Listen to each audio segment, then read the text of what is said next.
कितना बदनसीब है जफर दफन के लिए। 2 गज जमी भी न मिली ये यार में। जी हाँ दोस्तों, मैं बात कर रहा हूँ विशाल मुगल साम्राज्य के आखिरी वारिस बहादुर शाह जफर की। बहादुर शाह जफर के आखिरी सफर की कहानी मैं आज सुनाने आया हूँ आपको। शुरू में अंग्रेज जब दिल्ली में घुसे तो बहादुर शाह जफर ने अपने किले के अंदर ही, अपने महल में ही रहने का निश्चय किया। उसने बाहर जाना मुनासिब नहीं समझा।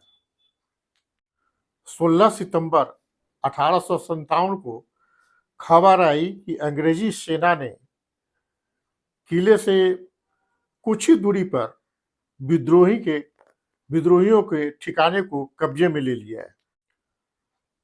अंग्रेजों ने तो विद्रोही ठिकाने को कब्जा में ले लिया था, लेकिन किले के अंदर वो प्रवेश नहीं कर पा रहे थे। उसकी वजह यह थी कि उनके पास सैनिक बल कम था। 19 सितंबर 1857 को बादशाह ने अपने पूरे परिवार के साथ महल छोड़कर अजमेरी गेट के रास्ते पुराने किले में जाने का फैसला लिया। फिर 20 सितंबर 1857 को अंग्रेजों को अपने खुफिया तंत्रों के द्वारा पता चला कि बादशाह पुराने किले को छोड़कर हुमायूं के मकबरे की तरफ चले गए।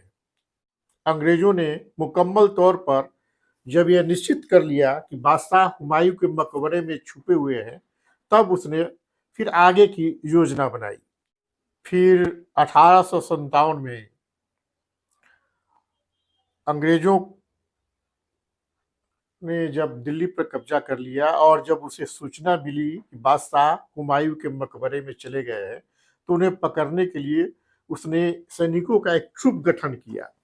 ज्यादा सैनिक नहीं थे, 100 सैनिकों का गठन किया और बादशाह को पकड़ने के लिए हुमायूं के मकबरे की तरफ कूच किया। शहर से निकला और मकबरे की तरफ कूच किया। जब वाटसन शहर से हुमायूं के मकबरे की तरफ कूच किया तो उसे डर था कि दिल्ली की सड़कों पर जो विद्रोही है वो हो सकता है कि उस पर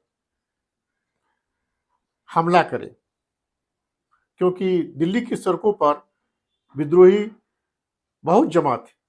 लेकिन ऐसा कुछ हुआ नहीं, ये उसकी आशंका मात्र रह गई।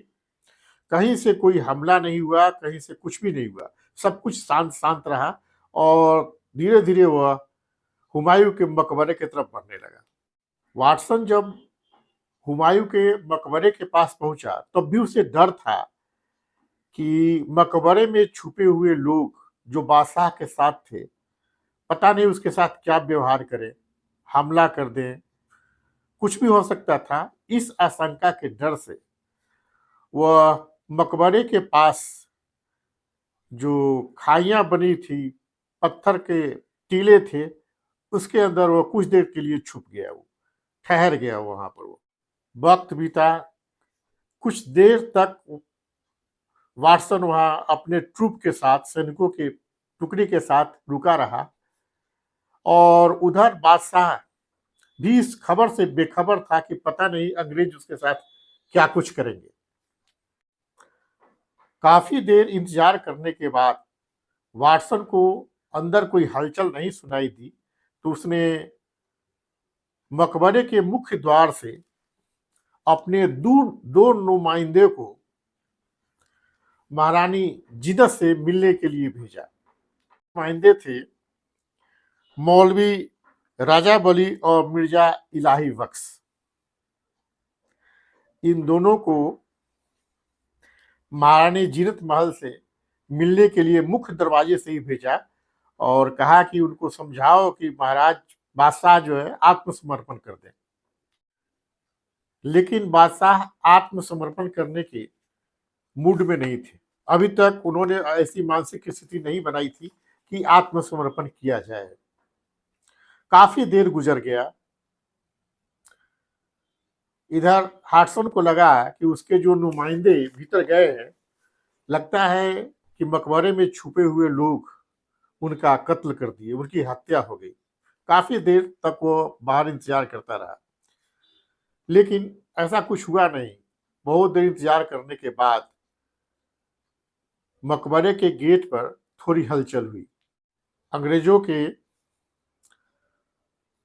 वाटसन द्वारा भेजे गए दोनों नुमाइंदे इस खबर के साथ कुछ देर के बाद वापस आए कि बादशाह समर्पण करने को तैयार हैं, लेकिन ये समर्पण वो वाटसन के सामने ही करेंगे, दूसरे के सामने में नहीं।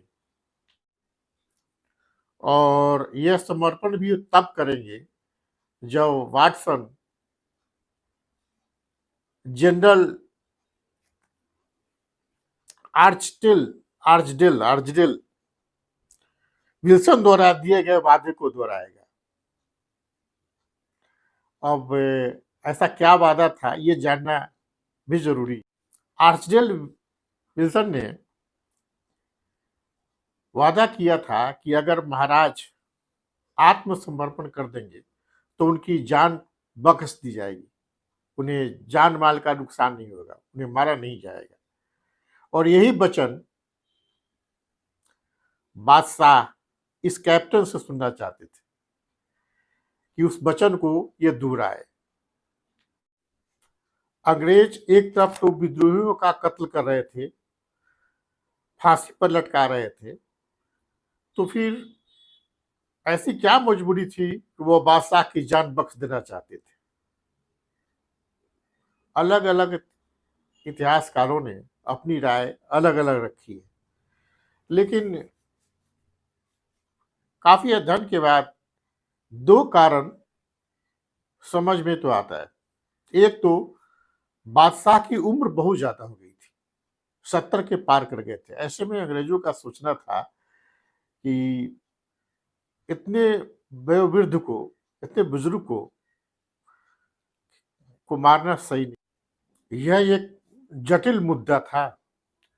अंग्रेज यह नहीं चाहते थे कि वो किसी ऐसे शख्स को मृत्यु दंड की सजा दे जो 70 की उम्र पार कर चुका हो।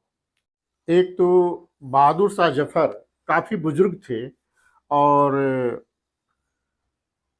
विद्रोहियों के सच पूछे तो नाम मात्र के ही नेता थे वो। दूसरा प्रमुख कारण था कि अंग्रेज दिल्ली में घुस तो जरूर गए थे, लेकिन उत्तर भारत के कुछ हिस्सों में, बल्कि बहुत ज्यादा हिस्सों में अभी भी लड़ाई जारी थी। तो ऐसे हालत में अगर बहादुर शाह जफर को मौत की सजा देते, फांसी दे देते या गोली मार देते, तो विद्रोहियों को और भड़कने की आशंका थी, विद्रोह और जोर पकड़ सकता था।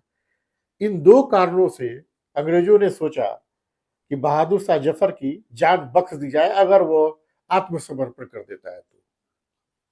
और यही वजह थी कि विल्सन इस बात पर राजी हो गया कि अगर बादशाह आत्मसमर्पण कर देगा तो उनकी जान बख्श दी जाएगी। और यही वादा वाटसन को, जब वो हुमायूं के मकबरे में गया पकड़ने के लिए बादशाह को, तो वाटसन के मुंह से वही विल्सन वाला वादा याद कराना चाह रहा था बादशाह। बहरहाल कुछ समय बीतने के बाद वाटसन ने देखा कि उसके दोनों नुमाइंदे कुछ लोगों के साथ बाहर आ रहे हैं। उन बाहर आने वालों में सबसे आगे बेगम जीनत महल थी। उसके बाद पालकी में बादशाह बहादुर शाह जफर चल रहे थे। वाटसन ने आगे बढ़कर बादशाह को हथियार डालने और आत्मसमर्पण करने के लिए कहा। बादशाह ने पूछा, क्या आप ही वाटसन बहादुर हैं? क्या आप जनरल आर्चडेल विल्सन के किए गए वादों को मेरे सामने दोहराएंगे? हाटसन ने जवाब दिया, जी हाँ। उसने कहा, ब्रिटिश सरकार को यह कहते हुए फक्र महसूस हो रहा है कि आप अगर आत्मसमर्पण कर देते हैं तो आपकी जान बख्शी जाएगी, बेगम की जान बख्शी जाएगी और इनके तमाम बच्चों को कोई नुकसान नहीं पहुंचाया जाएगा। लेकिन अगर किसी ने आपको बचाने की कोशिश की तो अभी इसी वक्त मैं आपको कुत्ते की तरह गोलियों से भून दूंगा। तब बादशाह ने अपने हथियार हडसन को सौंप दिए। हडसन ने उन हथियार को अपने अर्दली को थमा दिया। इस बात का जिक्र हडसन ने अपनी किताब 12 years of the soldiers life in India में एक प्रत्यक्षदर्शी एक ब्रिटिश ऑफिसर द्वारा लिखे गए उनके भाई को लिखे पत्र के हवाले से लिखा है। बादशाह और उनके काफिला को लेकर हडसन शहर की तरफ चला। शहर में घुसने के बाद बादशाह जफर को पहले बेगम संगरू के घर में रखा गया। तब बहादुर शाह जफर की निगरानी के लिए जिस ब्रिटिश ऑफिसर को रखा गया था उसका नाम कैप्टन चार्ल्स ग्रिफिथ था। उसने अपनी किताब the narration of the siege of Delhi में लिखा, मुगल वंश का आखिरी प्रतिनिधि एक बरामदे में साधारण सी चारपाई पर साधारण से बिछाए गए गद्दे पर पालती मारकर बैठा था। उसके रूप में कुछ भी भव्य नहीं था सिवा उसके सफेद दाढ़ी के जो उसके कमरबंद तक पहुंचती थी। मध्यम कद और 80 की उम्र पार कर चुके बादशाह सफेद रंग की पोशाक पहने हुए थे और उसी रंग की पगड़ी उसके सर पर थी। उसके पीछे उनके दो सेवक मोर के पंखों से उन पर हवा कर रहे थे। उनके मुंह से एक शब्द भी नहीं निकल रहा था। उनकी नजरें जमीन पर गिरी हुई थी। उनसे 3 फीट की दूरी पर एक दूसरी प्लग पर एक अंग्रेज ऑफिसर बैठा था। उसके दोनों ओर संगीन लिए 2 सैनिक खड़े थे। उस ऑफिसर को आदेश था कि अगर बादशाह को बचाने की कोशिश होती है तो अपने हाथों से वही बादशाह को गोली से उड़ा दे। ऐसे हालात में पड़े हुए थे बादशाह। अंग्रेजों ने बहादुर शाह जफर को मारने की अपने वादों को पूरा किया, न मारने के अपने वादों को पूरा जरूर किया। उसने अंततः अंग्रेजों ने बहादुर शाह जफर को न मारने के अपने वादों को पूरा किया।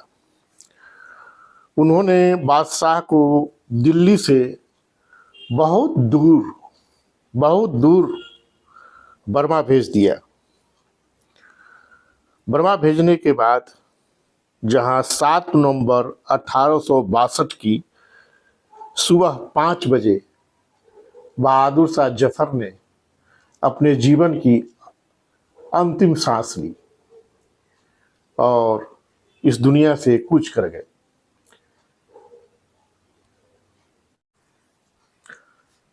कहते हैं कि आखिरी मुगल बादशाह जफर यहाँ दफन होना चाहते थे, लेकिन अंग्रेजों ने उनकी इच्छा पूरी नहीं की और आज भी जफर की रूह रोती है वहाँ। तो दोस्तों, ये थी कहानी आखिरी मुगल बहादुर शाह जफर के आखिरी सफ़र की कहानी। धन्यवाद समय देने के लिए। नमस्कार।